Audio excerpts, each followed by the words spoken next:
When my teenage daughter called me her lazy stay-at-home mom in front of her friends, I decided to show my secret business empire that funds her private schooling. My name is Addison, and this morning I watched my 16-year-old daughter, Leah, roll her eyes at me for the 100th time while her friend Sophia sat at our kitchen island. "Mom, can you not hover? We're trying to study," Leah said, not even looking up from her textbook. "Yeah, sure," I replied, sliding a plate of fresh-baked cookies toward them. "Just thought you might want a snack." "God, Mom, you're so basic," Leah muttered. "This isn't the 1950s. You don't have to play housewife all the time." I caught Sophia's uncomfortable glance as she reached for a cookie. At least someone felt awkward about my daughter's attitude. "Your mom's cookies are amazing though," Sophia offered kindly. "Whatever, that's literally all she does all day. Dad says she's lucky he makes enough money so she can just stay home and bake." The words stung, but I kept my face neutral as I wiped down the counter. My phone buzzed in my pocket, probably Clark with updates about our latest acquisition. I'd have to wait to check it. "Actually," I said carefully, "I have some errands to run. You girls okay here?" Leah waved me off dismissively. As I grabbed my car keys, I heard her continue, "Must be nice, right? Just running errands and watching Netflix all day while Dad actually works?" I closed the door behind me and let out a long breath. If they only knew that the errands involved finalizing a $50 million deal that would reshape the tech industry landscape. 20 minutes later, I sat in my secret office downtown, a sleek modern space with floor-to-ceiling windows overlooking the city. Clark paced in front of my desk, his excitement palpable. "Addison, the board approved it. We're acquiring Techfront." He ran his hands through his salt and pepper hair. "Flynn doesn't even know what hit him. He still thinks he's negotiating with some faceless corporation." I allowed myself a small smile. "Perfect. And the paperwork? Ready for your signature?" But Clark hesitated.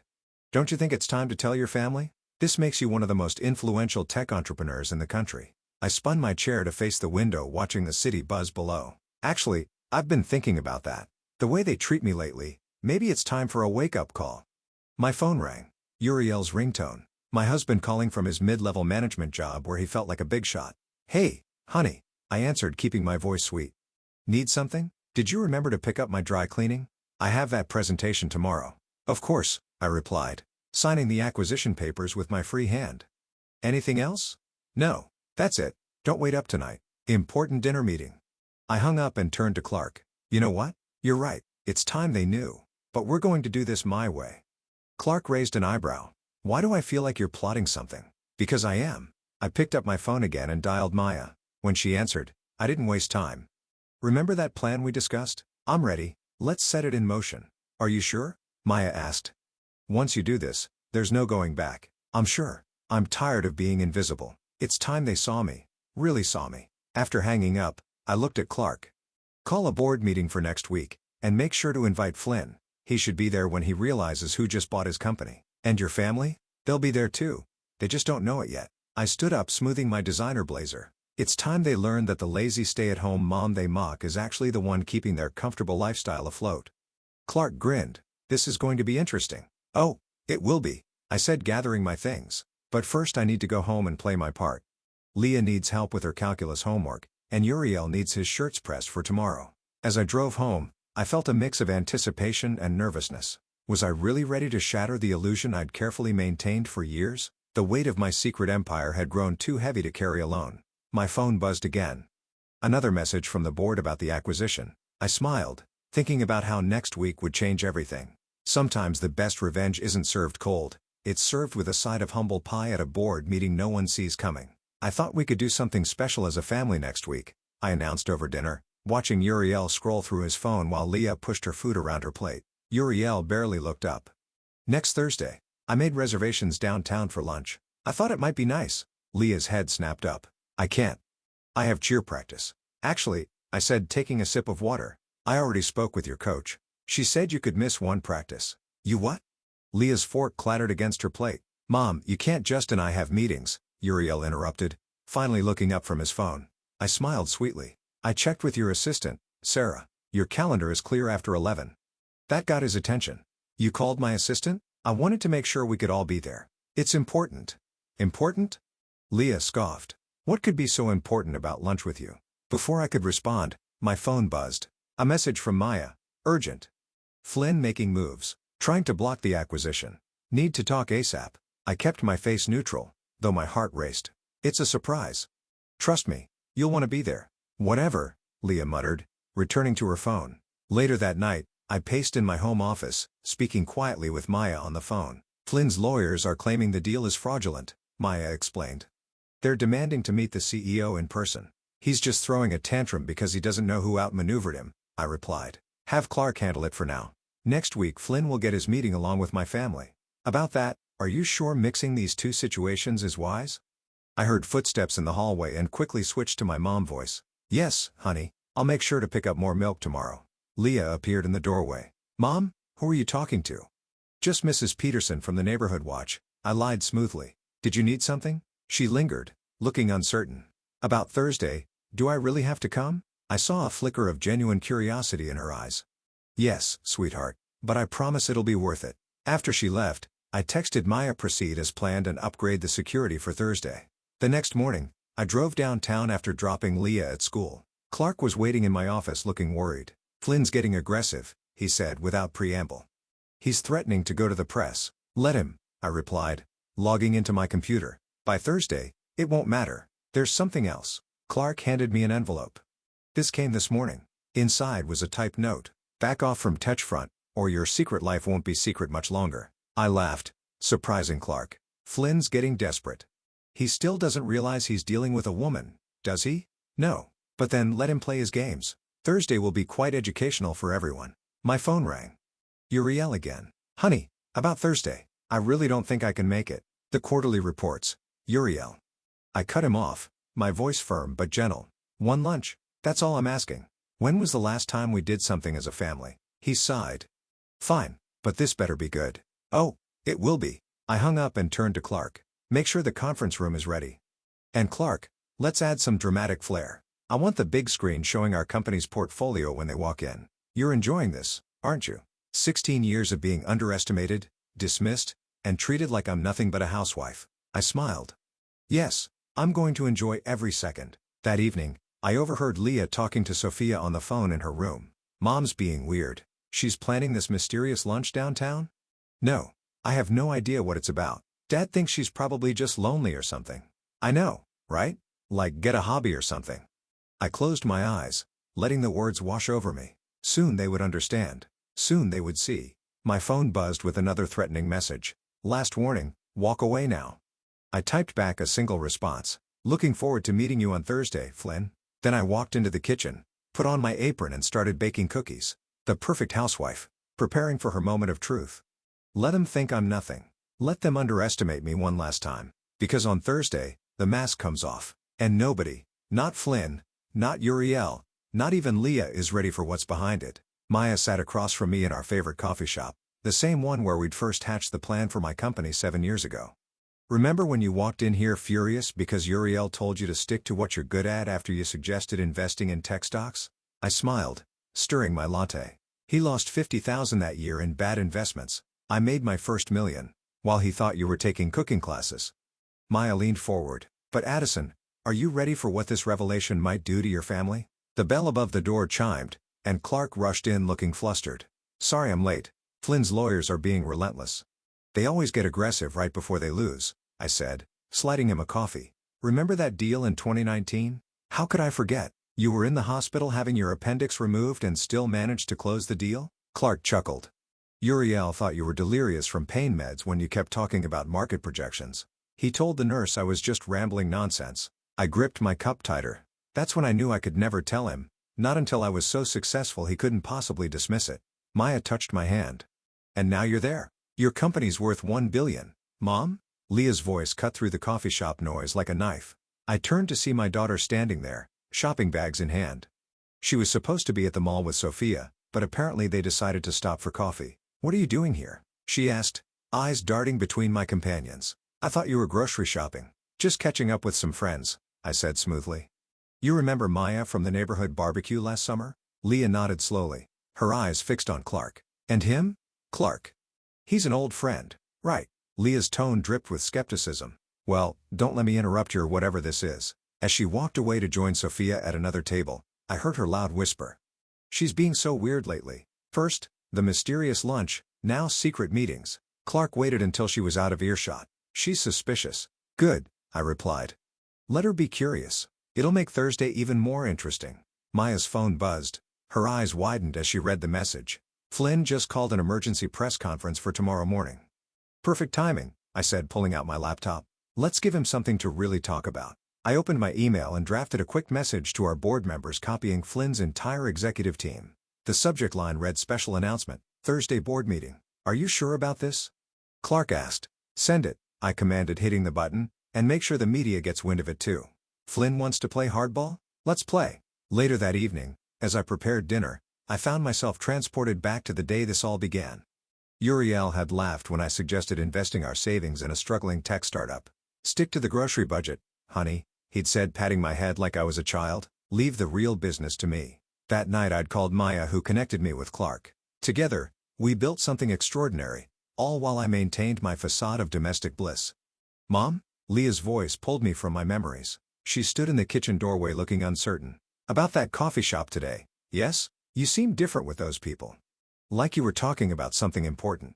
I turned to face her fully. What makes you say that? I don't know. You just seemed more alive? Not like regular mom you. For a moment I considered telling her everything right then. Instead I said, sometimes people are more than what we see on the surface, sweetheart. She rolled her eyes. The moment of insight gone. Whatever. Is dinner ready? I'm starving. My phone buzzed. A news alert about Flynn's upcoming press conference. Below it, a message from Maya. He's going to try to discredit the mystery buyer before Thursday. I smiled, chopping vegetables with renewed vigor. Let him try. He had no idea he was about to face off against the woman he'd dismissed as just another housewife at a charity gala 3 years ago. Mom? Leah called from the dining room. Dad's working late again. Of course he is, I muttered, then louder. That's fine, honey. More for us. As I served dinner, my phone lit up with another threat from Flynn. You can't hide forever. Tomorrow I expose everything.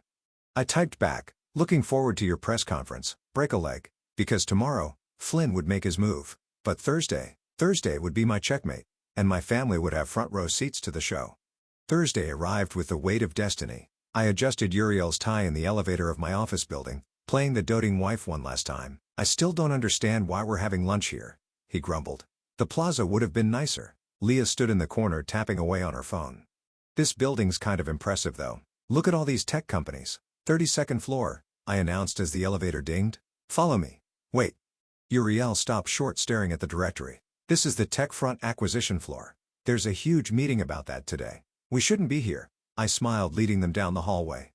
Actually we should.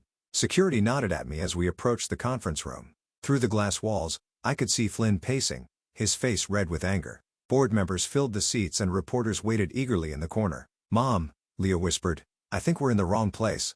We're exactly where we need to be. I pushed open the door and every head turned. Flynn froze mid-stride. What is this? Who let these people in? Clark stood up. Everyone, please welcome our CEO. The room fell silent. Uriel grabbed my arm. Addison, we need to leave. This is a private meeting. No, I said, shrugging off his hand. This is my meeting. Flynn's face contorted. You're the mystery buyer? The one who's been trying to take my company? Not trying. I corrected, walking to the head of the table. Succeeding. Leah's phone clattered to the floor. Mom? I pulled out the chair at the head of the table. Please everyone sit. We have a lot to discuss. This is ridiculous, Flynn sputtered. You're nothing but a housewife. I met you at the charity gala. Your husband works in middle management.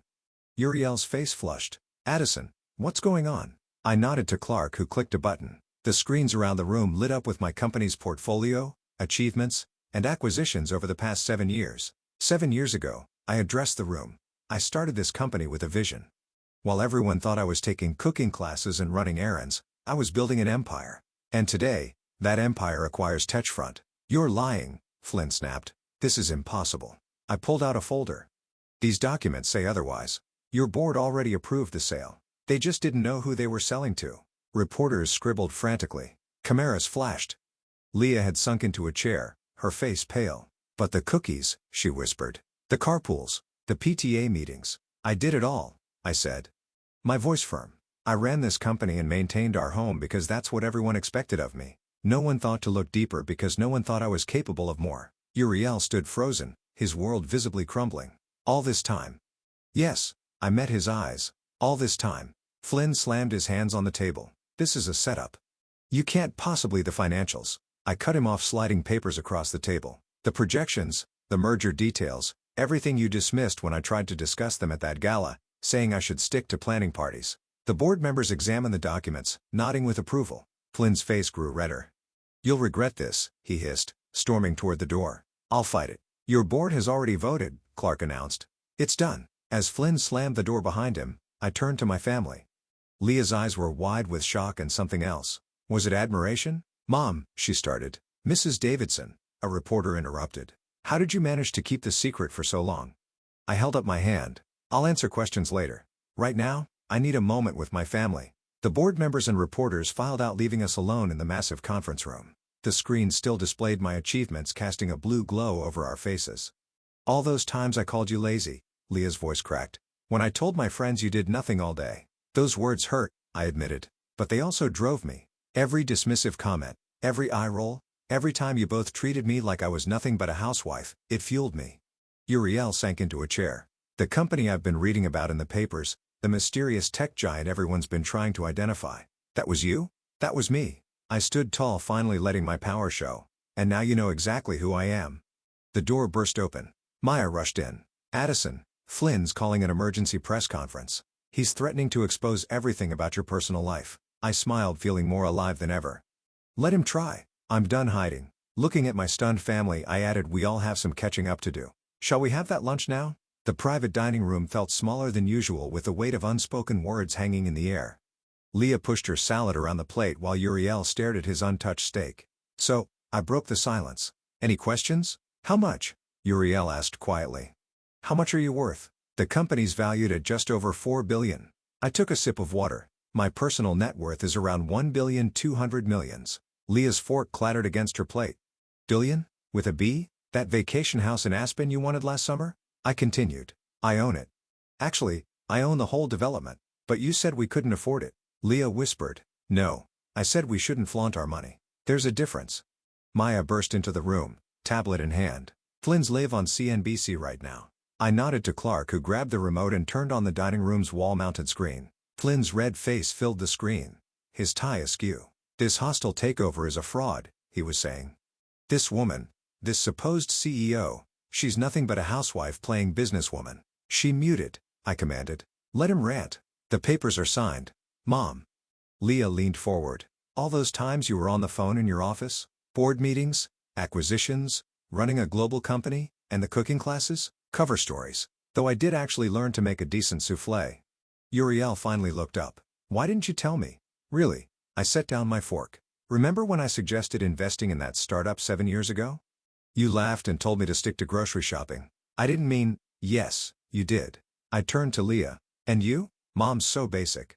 All she does is bake cookies. Dad's the only one who actually works." Leah's eyes filled with tears. "I'm so sorry." The door burst open again.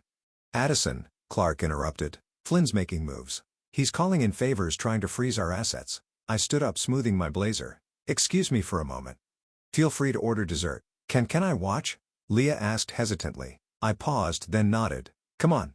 We walked to my office, Uriel trailing behind. I sat at my desk, fingers flying over the keyboard, while Clark and Maya coordinated with our legal team. "Transfer everything to the offshore accounts," I commanded. "Execute Protocol Delta." "What's happening?" Leo whispered to Maya.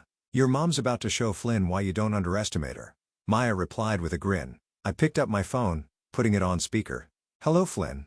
You think you've won?" He snarled. "I'm freezing every account." "Already moved," I cut him off. "And while you were giving your little TV tantrum, my team acquired controlling interest in your private holdings." "Check your personal accounts." "Silence then." "What? What did you do?"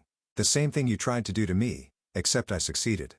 I leaned back. "Would you like to rethink that press conference?" "You can't." "I can." "I did." "And Flynn, remember when you told me at that gala that I should stick to planning bake sales? I made cookies this morning. Would you like some? They're victory flavored." The line went dead. Leah stared at me, mouth open. Even Uriel looked impressed. "Holy shit," Leah breathed. "My mom's a badass." "Language," I corrected automatically, then smiled. "But yes, I am." Maya's tablet pinged. "Flynn's retracting his statements. The board's releasing a statement supporting the acquisition. And that," I said, standing up, "is how you close a deal." "All those times I bragged about Dad's job," Leah said quietly. "You were running this empire? While also making your lunch, helping with homework, and yes, Baking cookies. I turned to Uriel. I never needed your money. I never needed anyone to take care of me. I just wanted respect. Uriel stepped forward. Addison? Mrs. Davidson? My assistant poked her head in. The press is requesting a statement. I looked at my family. Would you like to see what Mom actually does all day? Leah nodded eagerly. Uriel managed a weak smile. As we walked toward the press room, Leah grabbed my hand. Mom, those cookies you made this morning, were they really victory cookies? No, honey. I squeezed her hand. Those were I love you even when you underestimate me cookies. The victory cookies are still in the oven at home. Speaking of home, Uriel said softly, I suppose that explains why you insisted on that state-of-the-art kitchen renovation last year. Actually, I smiled. That was just because I really do love baking. Being a CEO doesn't mean I can't also enjoy being a mom. I'm just done pretending that's all I am. The press room doors loomed ahead. Behind them, cameras waited to capture the moment the mysterious CEO finally showed her face. Ready?